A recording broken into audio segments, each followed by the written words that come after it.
자, 이번 시간에 원가 회계 기초에 대해서 보겠습니다. 자, 이제 원가 회계, 자, 기본적인 내용부터 좀 보도록 하겠습니다. 자, 이제 우리 재무 회계는 이제 원가 회계, 극단적으로 차이 나는 걸 좀 보죠. 자, 재무 회계는 한마디로 우리 이제 상기업의 회계다 이렇게 보시면 되겠습니다. 상기업은 뭐 업종 자체가 일반적으로 뭐 도소매다. 일반적으로 그렇다는 얘기죠. 일반적으로는 상기업. 자, 상품이라는 어떤 그 물건이죠. 물건을 띄어다가 매입해다가 마진 붙여서 판다 이런 얘기예요. 그런 회계를 이제 다루고 있다. 그러니까 주가 되는 게 뭐겠습니까? 상품하고 나타나요. 이 재고자산 자체가 상품 이렇게 나타나겠죠. 그렇기 때문에 이제 기초에 있던 상품에 단기 매입한 상품을 합쳐서 그 다음에 이제 기말에 이제 창고에 있는 거죠. 차감하면은 나머지는 팔린 거다 이런 식으로 해서 우리가 매출 원가를 자 산정을 했다는 얘기예요. 자, 그래서 우리 손익계산서에 굳이 이제 구별을 하자면은 이런 식으로 상품 매출 원가 이렇게 구별도 해줍니다. 자, 원가 회계는 이제 우리 제조업 쪽, 제조기업. 자, 그렇게 보시면 돼요. 물건을 직접 만든다는 뜻이에요. 원재료 투입됩니다. 인간들이 투입돼요. 노동력 투입되죠. 우리가 노무비라고 그래요. 그 외에 제조와 관련돼서 이제 기타 제조 간접비라는 비용이 투입이 됩니다. 투입되면은 그리고 뭐가 됩니까? 하나의 제품이 완성이 돼요. 상품이란 말은 안 쓰죠. 자, 우리가 제품을 완성시킵니다. 자, 따라서 기초의 제품이 있었는데 단기에 완성된 제품이 투입이 됩니다. 총 판매 가능한 제품이에요. 기말에 남아있는 제품을 차감하면은 팔린 거다. 굳이 구별을 하자면 제품 매출 원가 좀 이렇게 차이가 난다는 뜻이에요. 자, 어쨌든 간에 어떤 회계 처리 자체에 있어서 재무 회계는 이제 상기업, 그다음 원가 회계는 그 제조업 이걸 좀 하다 보니까 조금은 달라요. 다릅니다. 자, 그걸 먼저 말씀드리고 자, 그다음 자, 이런 이제 원가 회계 이제 목적이 나오고 있는데 목적이 나오고 있어요. 원가 회계의 목적. 자, 3개 나오고 있죠? 자, 우리 뭐 거의 뭐 10년 넘게, 20년 넘게 가방 긴 사람들은 뭐 공부 많이 했죠. 어마어마하게 공부해 왔잖아요, 우리가. 뭔가 딱 나오는데 3개 나왔다 그러면 벌써 이게 중요한 거예요. 왜 그래요? 시험 내기 좋잖아, 이거. 딴 거 하나 딱 넣어가지고. 자, 키워드 중심으로 보겠습니다. 자, 이런 우리가 원가 회계, 자, 이런 거에 대한 하는 그 목적이 뭐냐, 이렇게 얘기할 때, 키워드, 바로 제품 원가 계산입니다.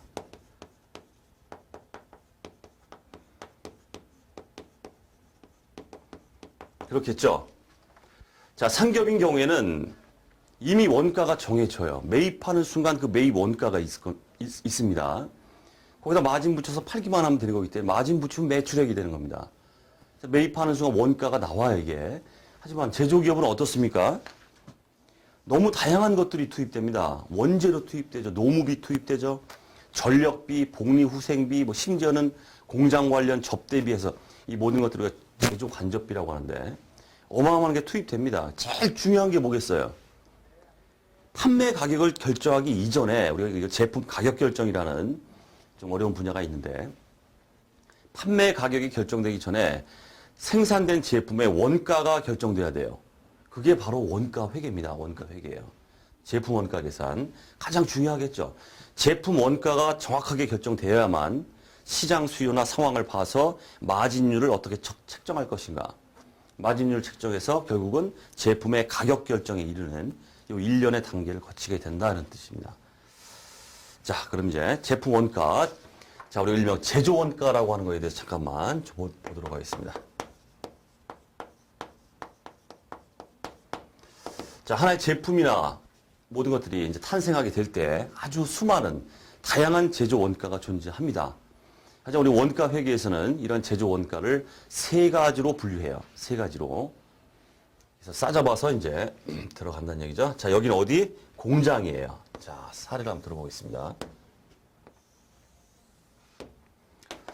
자, 여기 A 제품이 있고 또 다른 B 제품을 생산하고 있다 가정을 해보겠습니다.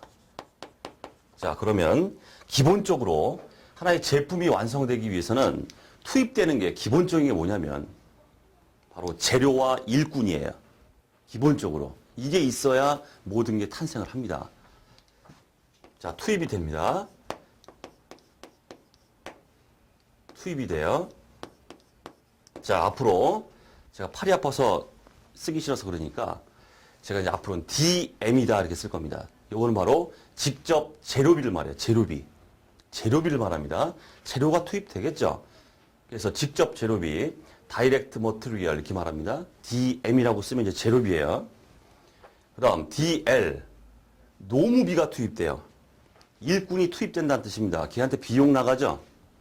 자, 앞으로 DL이라고 하면 이거는 직접 노무비다 이렇게 할 겁니다. 팔 아파서 안 쓰려고 그래요. 다이렉트 레이버 이렇게 말합니다. A 제품 생산을 위해서 직접적인 재료비가 투입되고 직접적인 A 제품에 매달리는 인간이 투입된다는 뜻이에요. 돈 들어가죠? 그럼 또 다른 제품 B가 있다고 해보죠. 마찬가지 상황이 와요. B 제품을 위해서 투입되는 재료비, 직접 재료비가 투입되고 B 제품을 생산을 위해서 매달리는 인간이 투입돼요. 기본적인 원가가 발생하겠죠. 그 다음 원가가 뭐 있을까요? 기타. 어디에 투입됐는지 몰라요. 하지만 투입되고 있어요. 자, 이걸 우리가 앞으로 제가 이제 OH라고 쓰겠습니다. OH. 요거는 바로 제조 간접비다 이렇게 말해요. 구체적인 건 다 볼 겁니다. 이런 것들이 뭔지에 대해서는 구체적으로 다 봐요. 결론적으로 이 원가 회계를 하면서 여러분들이 OH, 이 제조 간접비가 앞으로 여러분들을 상당히 괴롭힐 거예요, 이게 지금은 그러려니 하시고. 자, 예를 들어 보죠. 이 제조 간접비라고 그랬죠? A 제품, B 제품을 위해서 투입됐는지가 모호합니다. 잘 모르겠어요. 하지만 투입이 되고 있어요. 이게 뭐가 있을까요? 예를 들면 한번 공장 전력비를 한번 생각해 보죠. 공장에 기계를 돌리고 전기요금 나가고 막 이런 게 있죠? 그럼 A 제품을 위해서 B 제품을 위해서 투입됐다는 뭐 근거가 있습니까? 안 보이죠? A 제품을 위해서 투입된 재료, 매달린 인간, 이런 거는 딱 판명이 됩니다. 하지만 공장에 전력 돌아가고 있습니다. 그 전력 요금 중에서 구체적으로 얼마가 A를 위해 쓰였고 얼마가 B를 위해 쓰였느냐 모릅니다. 몰라요. 그렇기 때문에 앞으로 이제 여러분들을 괴롭히게 될 일이 뭐냐면 이 제조 간접비는 반드시 배분이라는 절차를 거치게 돼 있어요. 그렇겠죠? 직접적으로 100원이 발생했는데 그중에 40원, 60원 이렇게 대응시킬 수가 없기 때문에 일정한 기준에 의해서 예를 들어서 동력비가 막 나갔는데 동력비가 100원이 나왔습니다. 근데 A 제품 생산을 위해서 들어간 전력 그죠? 킬로와트나 뭐 어떤 뭐 이런 것들 기계 시간이나 막 이런 거 봤더니 얘보다 기계 시간을 더 많이 사용했다. 이렇게 해볼게요. 그럼 이 전력비죠. 동력비. 얘가 더 많이 가져가야겠죠? 이게 바로 원가 배분 기준이라고 해서 나옵니다, 이제.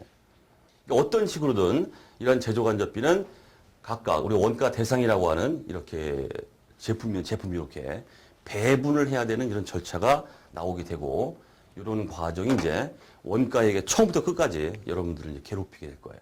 계속 배분할 거예요. 자, 그렇게 되어 있습니다. 자, 이렇게 이제 기본적으로 제조 원가라는 게 이렇게 DM, DL, OH, 직접 재료비, 직접 노무비, 제조 간접비가 투입돼서 하나의 제품이 완성이 되더라. 자, 이런 얘기입니다.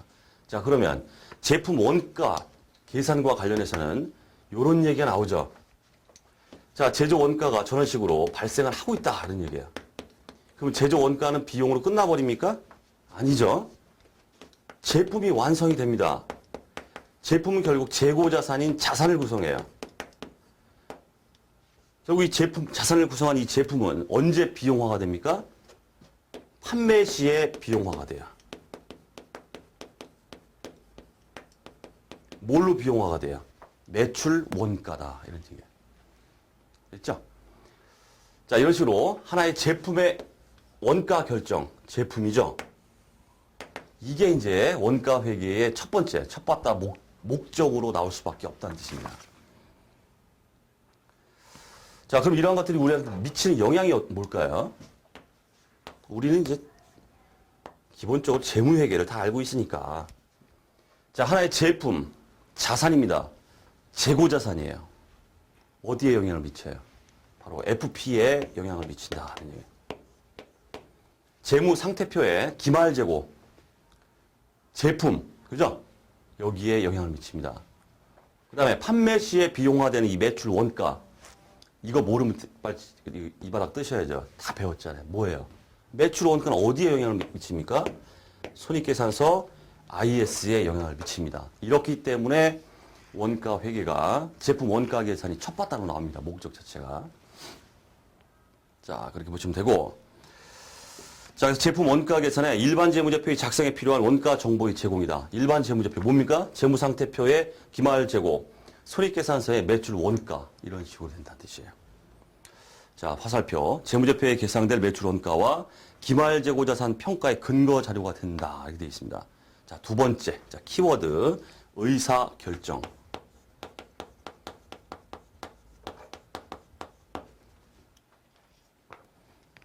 자, 통상적으로 우리가 원가 회계라고 이렇게 말하고 있지만은 엄밀히 디테일하게 말하면 원가 회계는 틀린 말이에요. 물론 혼용해서 쓰이고 있지만, 자, 일반적으로는 원가 회계와 관리 회계 분야가 있습니다. 이 두 개를 원가 관리 회계 이렇게 말해요. 하지만 통상 너무 기니까 원가 회계, 그냥 관리 회계, 그냥 다 세 개 혼용돼서 쓰고 있어요. 원가 회계, 관리 회계, 원가 관리 회계 다 같은 말입니다. 어쨌든 간에 첫 바다는 제품 원가 계산이기 때문에 이 분야를 우리가 원가 회계다 이렇게 말해요. 하지만 혼용하고 있습니다. 원가 회계도 뭐 마찬가지예요. 그 다음에 2번, 3번 분야를 우리가 관리 회계다 이렇게 말합니다. 관리 회계. 합쳐서 원가 관리 회계 이렇게 말하는 인간도 있고 그냥 원가 회계, 관리 회계 해도 마찬가지예요. 똑같은 얘기예요. 어쨌든 우리가 원가 회계라고 할 때는 이 관리 회계 분야를 포함하고 있는 개념이다. 먼저 이걸 좀 알아두셔야 됩니다. 그렇기 때문에 이제 2번에 먼저 의사결정, 3번 좀 이따 얘기하고 의사결정 얘기가 나오고 있습니다. 이게 관리 회계가 포함되기 때문에 그 얘기입니다. 자, 우리 교재 예산 편성 및 경영 의사결정에 필요한 원가 정보의 제공이다. 이렇게 나오고 있죠. 자, 이게 뭘까요? 자, 우리 관리 회계 분야에 들어가면 예를 들어서 이렇게 해보죠. 삼성이 있습니다. 자, 스마트폰 시장에 자, 한번 진출해보자. 갤럭시 S를 출시할 것이냐 말 것이냐. 의사결정의 갈림길에 경영자가, CEO가 서 있어요. 그럼 밑에 쫄따구라 애들한테 시키죠. 야, 시장 상황 조사해와. 경쟁자의 지금,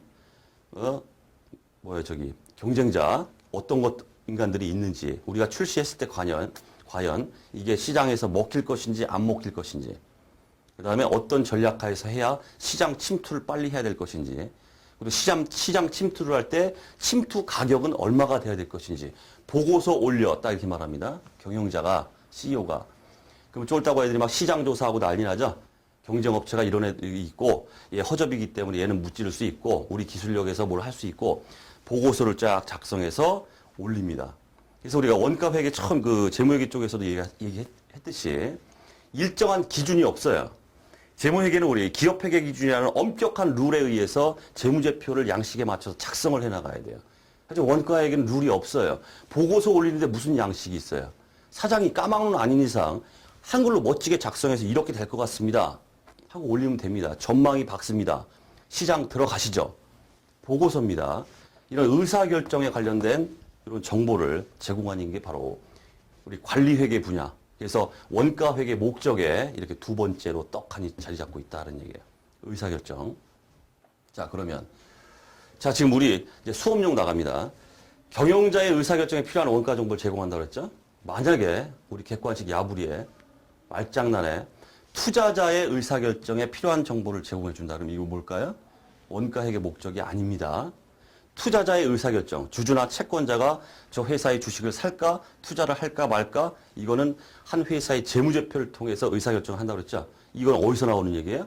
재무회계 얘기예요. 이건 원가회계 얘기가 아닙니다. 경영자의 의사결정, 즉 내부적 의사결정입니다. 요거와 관련되면 원가회계. 투자자의 의사결정, 외부 이해관계자죠. 이런 인간들의 의사결정은 바로 재무회계의 목적이에요. 이거 좀 알아두시고. 자, 그 다음 이제 통제와 성과평가 뭐 이렇게 나오고 있죠. 어쨌든 키워드, 둘 다 뭐 키워드인데. 통제라는 말, 성과평가라는 말. 이렇게 해서 이제 키워드가 끝났습니다. 원가회계 목적이. 세 개는 필히 알아두셔야 돼요. 사지선다 내기 좋잖아, 이게. 제품 원가 계산, 의사결정, 그 다음 통제나 성과평가, 원가회계의 목적입니다, 이게. 자, 통제나 성과평가와 관련해서 예산 통제 및 책임 중심별 성과평가 자료 제공이다, 이게 나오고 있고. 자, 화살표 이제 제가 써놓은 게 예정 원가와 실제 발생 원가 의 차이를 관리하고 수행 성과를 평가한다고 되어 있죠. 이게 대표적인 예정 원가라는 건 대표적으로 우리가 표준 원가라는 게 있어요. 표준 원가. 간략하게만 설명을 드리겠습니다. 통제나 성과평가의 의미를 좀 파악하시라고 좀 말씀드릴게요. 공장이 있습니다. 구매 담당자가 있어요. 재료 구매 담당자가 있거나 또는 일하는 노동자가 있다고 해보세요. 그럼 이미 공장 내에서는 관리자가 표준이라는 걸 딱 설정해요. 제품 한 개 생산할 때는 재료비는 10kg이 투입돼야 돼라고 딱 설정이 돼 있어요. 근데 노동자가 일을 하면서 A 제품에 12kg을 투입했어요. 더 많이 투입됐죠. 그럼 어떻게 돼요? 원가가 커져요. 그럼 관리자 측면에서 어떻습니까? 너 뭐 한 거야? 너 일하다 졸았지? 너 부주의로 인해서 2kg 더 넣었지? 착각해가지고. 아주 혼납니다. 혼나요. 너 왜 표준이 10kg인데 12kg를 썼어? 똑바로 못해? 이렇게 나옵니다. 그렇기 때문에 우리 통상적으로 실무적으로 제조기업에 관리자가 어떤 표준을 설정하고 있다. 이렇게 되면은 밑에 노동자들은 아주 피곤합니다. 피곤해요. 표준 10kg을 맞추기 위해서 굉장히 신경이 날카로워요. 이게 뭡니까? 너 똑바로 못해? 이게 바로 성과평가입니다. 이게. 10kg 투입하라고 표준이 돼 있는데 왜 12kg 투입했냐? 너 인사고과에서 점수 마이너스야. 이런 식으로 들어가요. 그 다음에 이번엔 잘했다 해볼게요. 투입량이 10kg로 돼 있는데 표준이 예를 들어서 8kg만 투입했어요. 원가가 싸졌죠. 싸졌죠? 그러면 성과평가가 어떻게 들어갑니까? 잘했다. 잘했다. 또는 한 제품을 생산하는데 직접 투입되는 노동시간이 10시간이다라고 딱 못 박아져 있어요. 표준이 딱 설정되어 있습니다. 근데 어떤 애가 A 제품 하나를 생산하는데 10시간이 아니라 12시간 일했어요. 원가 더 나가죠? 시간당 이익률은 정해져 있기 때문에 더 나가죠? 똑바로 못해 이렇게 나와요. 혼나요. 하지만 10시간 투입해야 되는데 8시간만 투입하고도 하나의 제품을 만들었어요. 잘했다. 바로 이게 통제나 성과평가와 관련되어 있습니다. 이게 관리회계 분야입니다. 이게. 자, 이렇게 제품 원가 계산이라는 원가 회계 분야와 의사결정이나 어떤 통제, 성과평가를 아우르는 관리회계 분야 합쳐서 그냥 원가 관리회계 또는 그냥 원가 회계해도 상관없어요. 혼용해서 쓰고 있다는 얘기입니다. 자, 그렇게 보시고. 자, 이제 우리 수업용. 자, 주위에 나오고 있죠? 우리 매출액 계산. 이게 원가 회계의 목적입니까? 매출액은 재무회계의 목적입니다. 손익계산서. 그렇겠죠? 예를 들어서 또 이런 게 나와요. 이익잉여금 처분 정보의 제공이다. 또는 이익 처분에 관한 정보의 제공이다. 이게 맞습니까? 이익잉여금 처분 계산서, 뭐 이익 처분 무슨 얘기예요, 이게? 재무회계 목적입니다. 재무회계 분야입니다.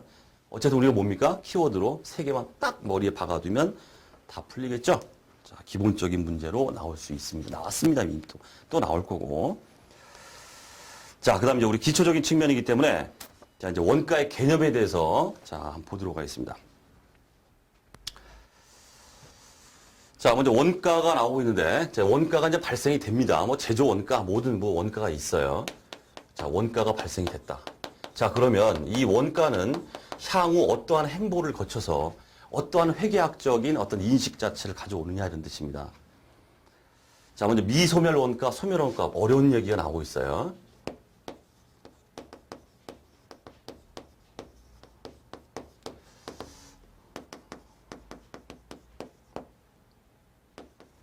자, 요 얘기를 제가 종전 그 책에서는 제가 안 썼었는데 개정판에 제가 이걸 넣었습니다. 넣은 이유가 오겠어요. 나올 것 같아요. 제 생각에. 그래서 넣었어요. 보세요.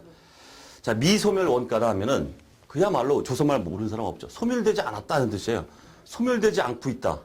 없어지지 않았다. 얘기입니다. 투입이 됐는데 제조 원가가 투입이 됐는데 없어지지 않고 있다. 그럼 뭘 말하는 겁니까? 바로 기말 재고를 말해요. 창고에 남아있다는 뜻이에요. 자, 그렇기 때문에 이거는 자산을 구성합니다. 구체적으로 뭡니까? 재고자산이다. 이런 얘기예요.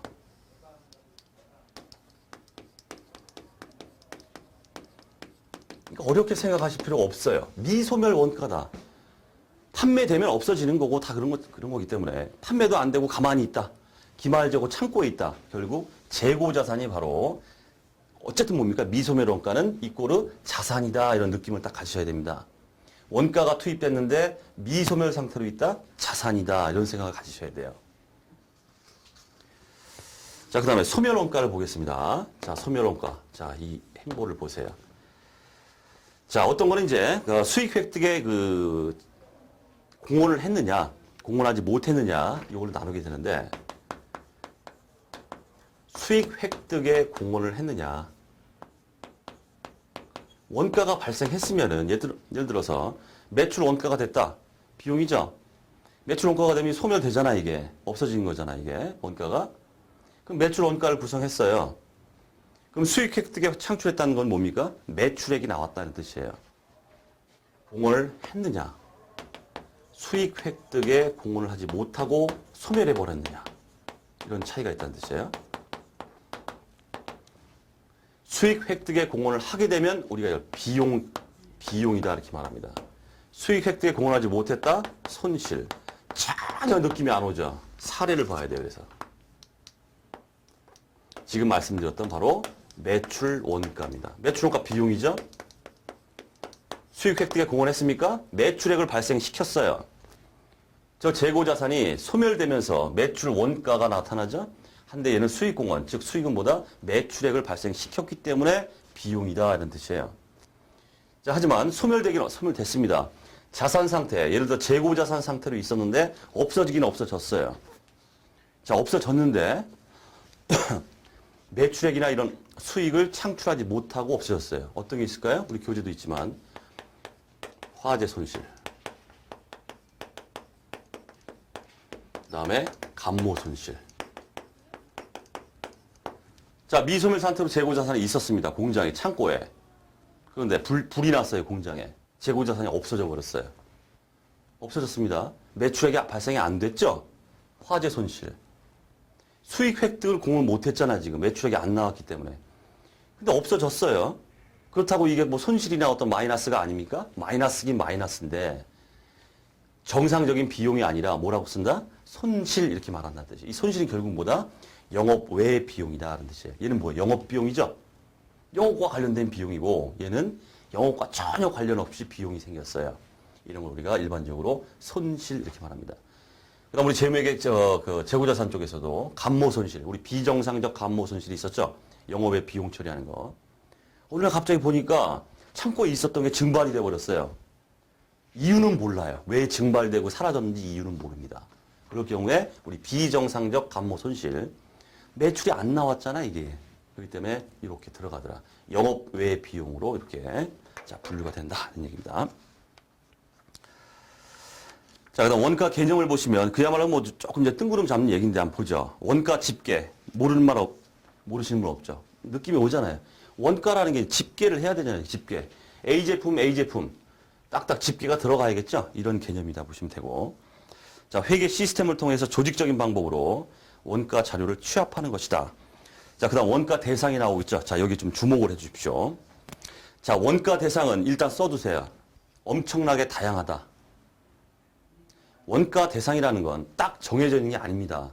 바라보는 어떤 시선이 어디에 가 있냐에 따라서 원가 대상은 굉장히 다양합니다. 결국 정의 자체는 독립적인 원가 측정을 통해서 원가 집계가 되는 활동이나 항목 단위다. 벌써 여러 가지 많이 나오죠? 활동이 될 수도 있고 항목이 될 수도 있고 여러 가지가 있다는 뜻입니다. 그러니까 어쨌든 원가 집계가 되는 건데 대표적인 원가 대상이 뭘까요? 제품이에요. 원가 집계가 막 되잖아요, 이렇게. 원가 집계가 되는 요놈, 이 대상, 이걸 우리가 원가 대상이다 이렇게 말하는데 원가 집계를 이렇게 제품에다 할 수도 있고 지금 엄청나게 다양합니다. 자, 사례가 나오고 있죠? 한번 쭉 나열을 해봤어요, 한번. 왜 이렇게 쭉 제가 여러 가지를 썼겠어요? 쓰다 보니까 이 페이지에 칸이 남아요. 그래서 썼어요. 중요한 건 없습니다. 써놨다고 톡 크게 암기하고 있으면 안 돼요. 그러니까 예를 들어서 뭐 제품이나 제조 부문이나 보조 부문, 제조 공정 뭐 우리가 다 볼 거지만 심지어 활동도 있습니다. 우리가 뭐 이제 회계사, 세무사 시험 정도 되면은 우리 이제 ABC 회계라는 게 있습니다. 이게 액티비티 베이스드 코스팅이라고 그래가지고 활동 자체가 하나의 회계의 원가 대상이 돼버립니다. 활동. 무슨 활동을 했다, 뭐 막 별의별 활동이 다 있겠죠. 그 활동에다가 원가를 집계를 시켜요. 그런 다음에 막 뿌려버립니다. 막 이렇게. 복잡한데 ABC 회계다 해가지고 활동 기준 원가 계산 이런 것도 있어요. 이게 심지어는 활동에도 저게 원가 대상이 될 수 있다는 뜻이에요. 어쨌든 여러분들이 여기서 챙기실 건 뭐냐면은 단순하게 원가 집계가 되는 게 난 제품만 있는 줄 알았는데 그게 아니구나. 다양하구나. 끝. 됐죠? 더 이상 볼 거 없어요. 자, 그다음 원가 대상이 결정되어야 원가 측정이 가능하고 원가 측정에 의해서 원가 집계가 되고 원가 대상의 경영자의 의사결정 목적에 따라 선택이 된다. 이렇게 되어 있습니다. 자, 그다음에 알고 가기 해가지고 제가 또 이제 개정판에 한번 넣었어요. 이게 뭐냐면 우리가 원가를 바라볼 때 과연 목적 자체는 굉장히 다양합니다. 이 원가 정보를 이용하는 경영자 입장에서는 이 원가 정보를 아주 다양한 목적에 이용할 수 있다는 뜻입니다. 그렇기 때문에 상이한 목적이라는 말이 나옵니다.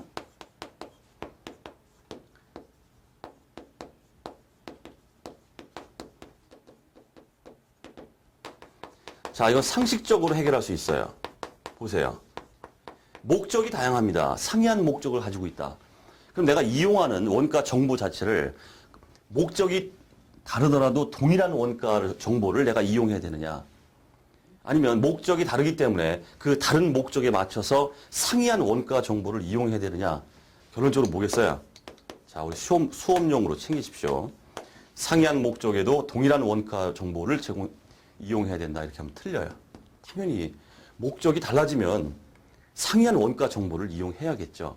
자, 그런 얘기입니다. 그래서 한번 읽어보면 자, 원가 회계가 외부 보고, 계획 수립과 통제, 특수한 의사결정에 여러 다양한 목적에 사용되기 위해서는 그 목적에 따라 각각 다른 원가 정보가 필요하며, 그죠? 목적에 따라 다른 원가 정보가 필요하다. 자, 따라서 담당자는 특정한 목적에 가장 적절한 원가 정보를 제공하기 위해 이용할 원가 자료를 결정해야 된다. 이렇게 되어 있습니다. 자, 예를 들어보죠. 느낌이 또 안 오죠. 그럼 어떤 상이한 원가 정보입니까? 그냥 원가가 다 원가 아닙니까? 이렇게 말할 수 있어요. 구체적으로 예를 들어서 우리가 특수 원가라는 게 있습니다. 다 배울 겁니다. 예를 들어서 자, 기회 원가라는 얘기를 한번 해볼게요. 이건 회계학적인 원가가 아닌데 의사결정 목적에 맞춰서 이런 특수 원가도 이용할 수 있어요. 물론 이거 이외에도 특수 원가는 우리 뒤에 나오는 뭐 관련 원가니 차익 원가니 비관련 원가 무슨 뭐 통제 불능 원가 가능 원가 별의별 게 다 나와요. 뭐 매몰 원가 뭐 별이 나옵니다. 그런 것들이 이제 특수 원가인데 회계학적인 어떤 수치로 계량화시키기엔 좀 뭐하는 것들이 있어요. 있긴. 그런데도 의사결정자의 목적에 맞춰서 심지어는 이런 기회 원가도 원가 정보로 이용할 수 있다는 뜻이에요. 의사결정에. 자, 예를 들어서 이런 얘기 한번 해볼게요. 자, 우리 맹자편에 보시면은 유붕이 자원 방내하니 불력 여로하라 이런 말이 있어요. 유붕은 맹자의 아주 절친한 중마고우입니다. 유붕이 자원 방내하니 먼 곳에서 나를 찾아주니 불력 여로 이 어찌 기쁘지 않을 수 있겠는가 이런 얘기예요. 예를 들어서 여러분한테 유붕이 찾아왔어요. 난 지금 패밀리마트 가가지고 알바하면은 내가 딱 해가지고 오늘 한 3만 원 내가 벌 수 있는데 중마고인 유붕이가 딱 나를 찾아왔어요. 야, 커피 한잔 하자. 술 한잔 먹자. 중마고우잖아 이게. 패밀리마트 일하는 걸 내가 포기해버렸어요. 그리고 술 먹었어요. 자, 기회원가라는 게 뭐냐면 내가 유붕이가 찾아옴으로 인해서 내가 패밀리마트에서 알바를 해서 챙겨야 될 돈을 내가 포기하고 있죠. 포기하고 있죠. 나는 어떤 의사결정을 했습니까? 패밀리마트에서 일하는 의사결정이 아니라 친구와 술 한잔하는 의사결정을 했어요. 그러한 의사결정으로 인해서 나는 패밀리마트의 알바비 3만 원을 날리고 있다는 뜻이에요. 그 3만 원도 내 입장에서 보면 내가 이러한 의사결정, 술 먹는 의사결정을 함으로 인한 비용이다 이렇게 보는 거예요.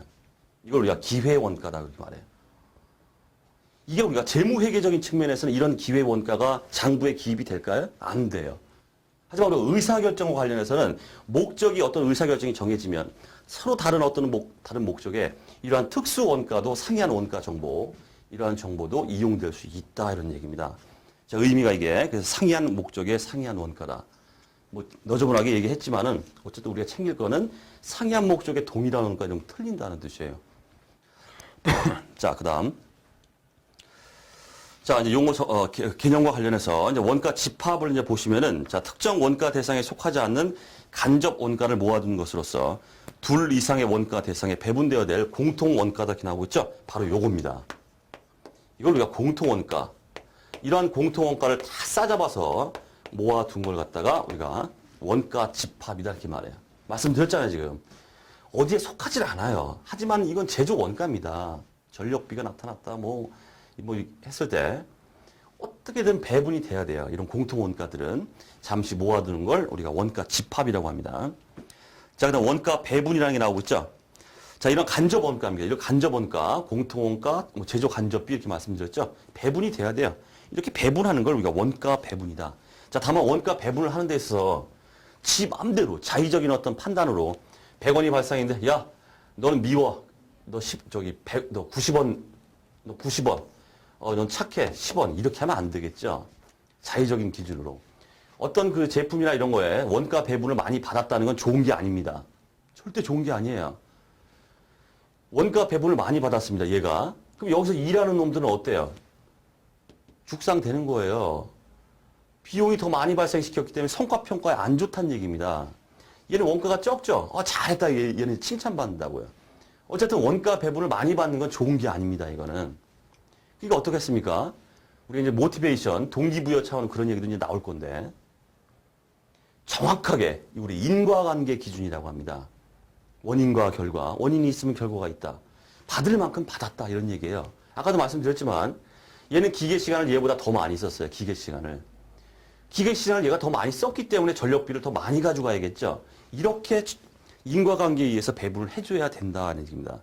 근데 원가 배분을 따라서 합리적인 기준에 따라서 원가 대상에 배분하는 과정이다. 합리적인 기준이 뭐냐? 케이스 바이 케이스로 계속 나와요, 이제. 예를 들어서. 쫙 나옵니다. 심지어 뭐 임대료 같은 거 어떻게 쪼개느냐 막 별별 게 다 나와요. 자, 나중 얘기고. 자, 거기 저자 주에 보시면은 이제 원가 배부라는 말이 나오고 있죠. 원가 배부.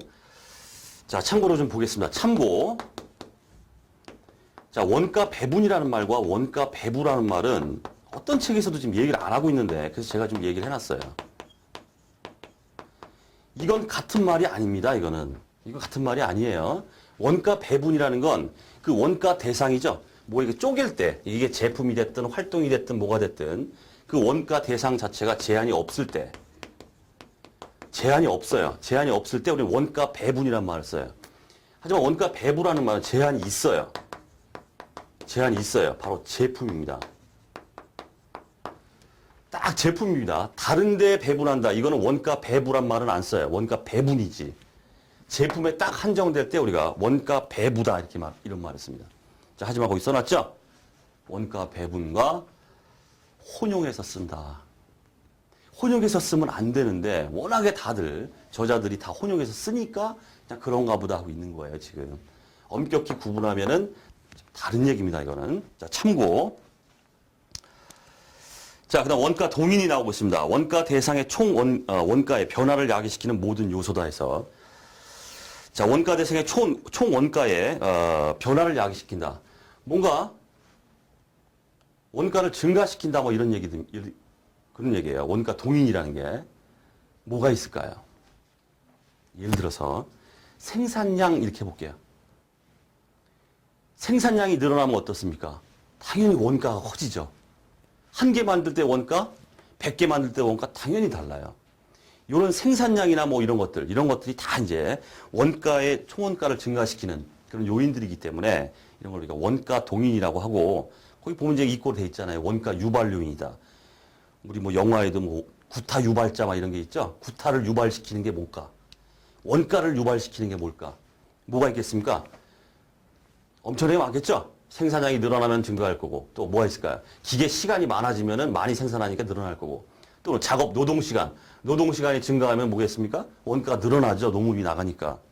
기타 등등. 우리 광고 계약에 실무적으로 광고 제작사의 어떤 광고 기획해서 광고 제작을 하는 데 있어. 그것도 이제 원가 개념을 따지기 때문에 용역을 맡깁니다. 이게 원가가 얼마냐. 그런 경우에 우리가 광고를 제작한다 했을 때 원가 동인이 뭐가 될까요? 우리 실무적으로 얘기하면. 출현 모델수 해보세요. 원가 동인이죠. 출현 모델수가 많아지면 많아지는 거예요. 원가가. 그럼 또 뭐가 있을까요? 예를 들어서. 출연 모델의 유명도 해보세요. 아주 유명한 연예인이 들어왔다 그러면 더 돈 더 들어가잖아요, 이게. 원가가 커집니다. 자, 이런 것들이 다 원가 동인이다. 자, 우리 수업용 MVP. 원가 동인은 우리 교재 있죠? 매우 다양하다. 다 필요 없는 얘기고, 매우 다양하다. 원가 동인은 극히 제한적이다. 이렇게 말하면 틀린다는 얘기입니다. 매우 다양하다. 우리가 챙길 건 그겁니다. 자, 그럼. 자, 조업도 같은 얘기입니다. 그 협의 광의가 있는데 광의만 보세요. 총원가 변동에 가장 큰 영향을 주는 원가 동인이다. 지금 원가 동인 얘기했었죠? 무슨 뭐 생산량이 될 수도 있고 노동 시간이 될 수도 있고 별의별 게 다 있어요. 그 중에서 총원가 변동에 가장 큰 영향을 주는 게 바로 우리가 조업도다 이런 말을 합니다. 조업도. 자, 그다음 이제 관련 범위를 보시면 자, 관련 범위 조금 어려운 그 얘기입니다. 우리 원가에서 한번 읽어보죠. 달성 가능한 최저 조업도와 최고 조업도 사이의 범위, 원가와 조업도 간의 일정한 관계가 유지되는 조업도의 범위, 요거로서 여기 원가 행태의 회계적 추정치가 타당한 조업도의 범위다 이렇게 돼 있어요. 느낌이 안 오죠? 이렇게 해볼게요. 자, 한 개 생산할 때 원가가 10원이 들었어요.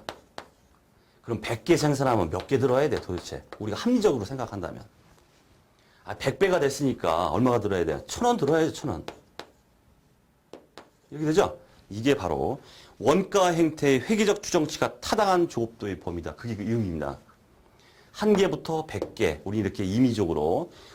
지금 한 개일 때 10원, 100개일 때 1,000원. 당연한 얘기잖아요. 어떤 합리적인 추정치가 나오고 있잖아요, 이게. 이때의 어떤 그 조업도 한 개부터 100개, 요 사이의 범위. 그러면은 두 개일 때는 20원일 거고, 세 개일 때는 30원. 회계적 추정이 가능하죠. 요런 범위를 우리가 한 개부터 100개, 최저 조업도와 최고 조업도, 요걸 갖다 우리가 관련 범위다 이렇게 말해요. 왜 이러냐면, 우리가 이제 원가 회계 어떤 그 가정에서는 항상 그런 가정을 합니다. 원가 발생의 행태는 선형이다 이렇게 말해요. 선형이다.